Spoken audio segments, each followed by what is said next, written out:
Imagine you're flying a fighter jet at 30,000 feet. Suddenly, another F-16 pulls up right beside you. You glance over, trying to see who's in the cockpit. There's no one, no pilot, no hands on the controls, just an empty seat. Yet the jet is flying perfectly.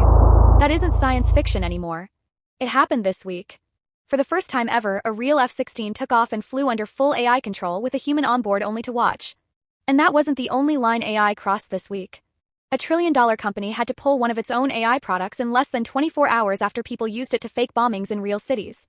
China unveiled a new model its creators claim outperforms America's best. And OpenAI just slashed prices by 80%, but it's not because they're being generous. It's a survival move. The world of AI just moved faster in 7 days than it usually does in a year. Let's look at why. Story 1. DARPA and the US Air Force officially flew a modified F-16 under full AI control. Not a simulator. Not a drone. A real jet over Florida. Engineers spent 2 years fitting these jets with the Venom Autonomy Kit, hardware and software that lets an AI take the controls. A human's still in the cockpit and can flip a switch to grab it back instantly. Think autopilot on steroids, one that can reportedly pull off actual combat maneuvers.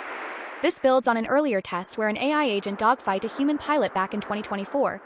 What's different now is scale. This isn't an experiment anymore, it's a real fighter, and the Air Force is building a pipeline to roll it out further.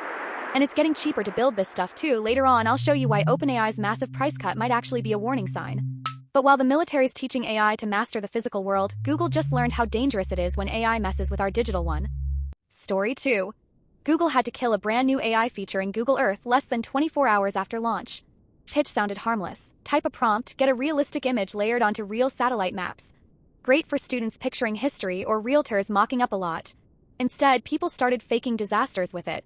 Explosions, plane crashes, refugees, all placed on real, recognizable locations. One researcher faked a nuclear plant incident with a single sentence. Google added watermarks, but they're invisible to the naked eye.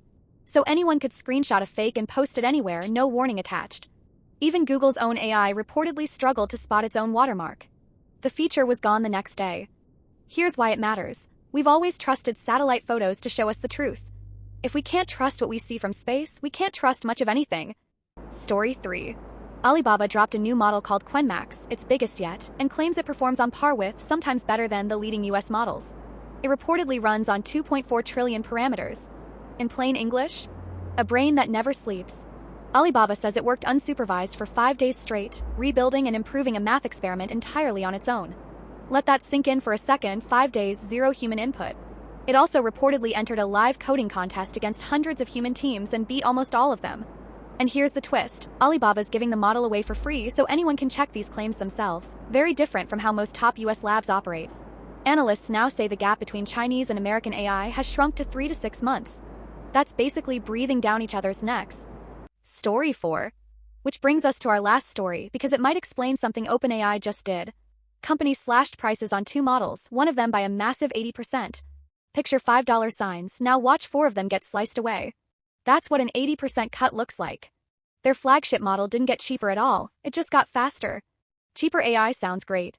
But the timing's telling. This landed just days before China's new model dropped, and Chinese AI has reportedly already grabbed a huge share of enterprise usage because it's so much cheaper to run. This isn't generosity. It's reportedly a defensive move, proof the competition is squeezing everyone. 1 week, a fighter jet flew itself, Google shut down its own tool to stop fake disasters, China closed the gap, and OpenAI slashed prices just to keep up. And honestly, this is only going to move faster from here. If you want to stay ahead of it instead of finding out too late, subscribe and come back next week. I'll make sure you never miss the moment things shift. See you then.